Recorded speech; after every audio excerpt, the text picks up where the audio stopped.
قلبي دوما يغمرني من فيض ضياء آيات المولى تدفعني نحو العليا.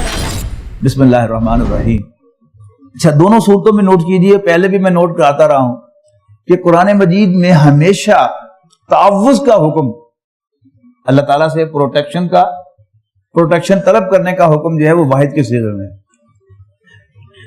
حضور صلی اللہ علیہ وسلم کو دیا گیا ہے، اور آپ کی وساطت سے وہ حکم ہم تک پہنچا ہے. حالانکہ ہمارا کامن سینس کیا کہتا ہے کہ حضور صلی اللہ علیہ وسلم تو پروٹیکٹڈ تھے.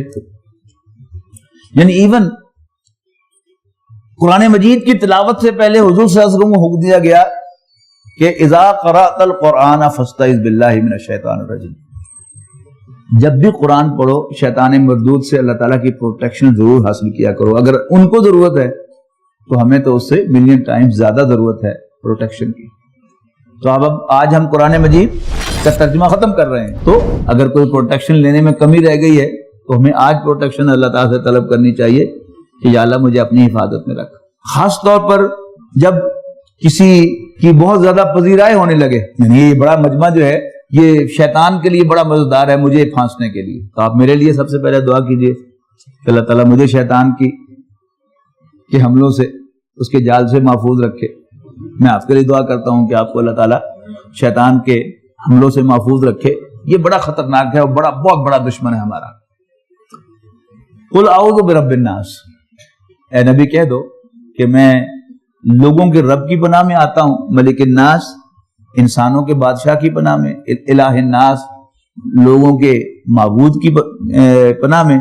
کس چیز سے؟ من شر الوسواس الخناس، شر سے، وسوسہ ڈالنے کے شر سے جو بار بار پلٹ کر آتا ہے.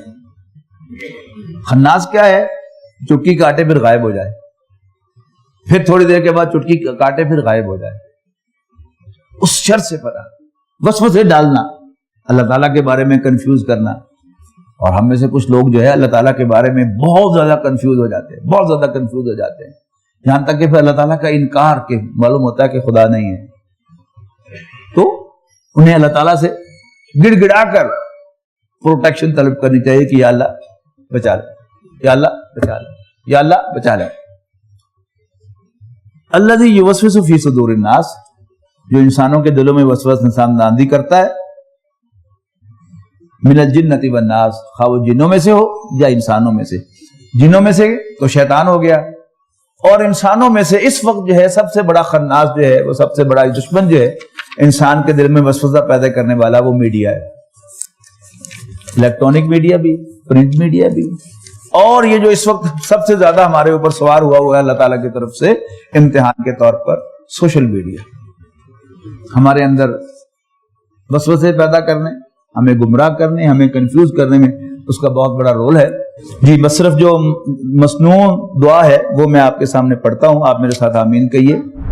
یہ ختم قرآن کی دعا جو قرآن مجید کے آخر میں لکھی ہوتی ہے، یہ صرف جس دن قرآن مجید ختم ہو اس دن پڑھنے والی دعا نہیں ہے. جب بھی آپ قرآن مجید کی تلاوت کریں اور قرآن مجید کا ترجمہ یا کوئی قرآن مجید سے متعلق پڑھیں تو پھر اللہ تعالیٰ سے جو مانگنے کی دعا ہے وہ اس کے الفاظ میں پڑھ رہا ہوں، ترجمہ بھی ساتھ. اللہم آنس وحشتی فی قبری، اے اللہ میری قبر کی جو پریشانی ہے اس کو دور فرما، مجھے اس سے مانوس کر دے قبر سے.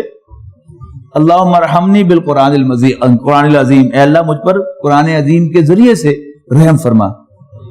وجعلہ لی اماما، اور اس کو قرآن مجید کو میرا امام بنا دے. امام کون ہوتا ہے؟ جو آپ کو آگے آگے چل کے گائیڈ کرتا ہے. وہ کہتا ہے اللہ اکبر، آپ رکوع میں چلے جاتے ہیں. وہ کہتا ہے سمع اللہ لمن حمدہ، آپ سر اٹھا لیتے ہیں. تو قرآن ہمارا گائیڈ بن جائے، جدھر ہمیں مڑنے کو کہے ادھر ہم مڑ جائیں، جدھر جانے سے روک دے ہم رک جائیں. وجعلہ لی اماما ونورا، اور روشنی بنا دے، وہدن ڈائریکشن بنا دے، ورحمتا اور رحمت بنا دے. اللہم ذکرنی منہ ما نسیت، اے اللہ جو میں بھول گیا ہوں مجھے یاد کرا دے. وعلمنی منہ ما جہلت، اور جس چیز کا مجھے علم نہیں ہے اس کا علم مجھے عطا کر دے. خاص طور پر آپ میرے لیے دعا کریں کہ یہ جو میں نے ایک بہت بڑی ذمہ داری نبھائی ہے، بہت سی غلطیاں اس میں ہوئی ہوں گی، جو غلط بات میری زبان پر آئی ہے وہ اللہ تعالیٰ میری اصلاح کرے اور آپ کے ذہنوں سے اس کو محو کرے. وارزقنی تلاوتہ آناء اللیل و آناء النہار، اور مجھے توفیق دے اس کی تلاوت کی. قرآن مجید کی تلاوت جو ہے وہ ایک بہت اہم عمل ہے جو اب نایاب ہو گیا ہے انفارچونیٹلی. اور اس میں میں اپنی نسل کو قصوروار ٹھہراتا ہوں کہ ہم نے اپنے بزرگوں سے تلاوت کو معمول پایا تھا زندگی کا. یاد ہوگا آپ کو کہ وہ ہمارے بڑے جو تھے وہ فجر کی نماز کے بعد یعنی بستر پر بیٹھ کر تکیے کے اوپر قرآن مجید رکھ کے تلاوت کیا کرتے تھے. وہ کیا تھی؟ وہ ان کی ایک نارمل روٹین تھی جس میں ناغہ نہیں کرتے تھے.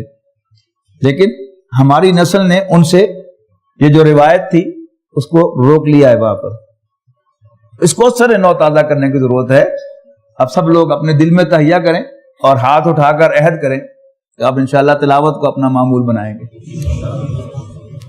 وارزقنی تلاوتہ آناء اللیل و آناء النہار، دن کے اوقات میں اور رات کے اوقات میں. اور رات کے اوقات میں خاص طور پر تہجد میں اللہ تعالیٰ توفیق دے تو اٹھ کر قرآن مجید کی تلاوت کرنا نماز کے اندر.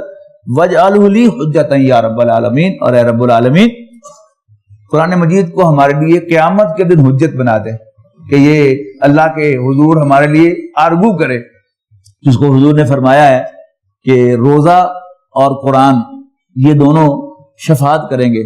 روزہ کہے گا رب یا ربی، اے میرے رب میں نے اس شخص کو دن کے وقت کھانے سے اور پینے سے روکے رکھا، تو اس کے حق میں میری سفارش قبول کر.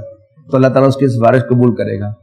اور قرآن کہے گا کہ میں نے اس کو رات کو سونے سے روکے رکھا، تو میرے حق میں اس کی سفارش قبول کر. تو دونوں کی سفارش قبول کی جائے گی. تو ربنا تقبل منا انک انت السمیع العلیم وتب علینا انک انت التواب الرحیم.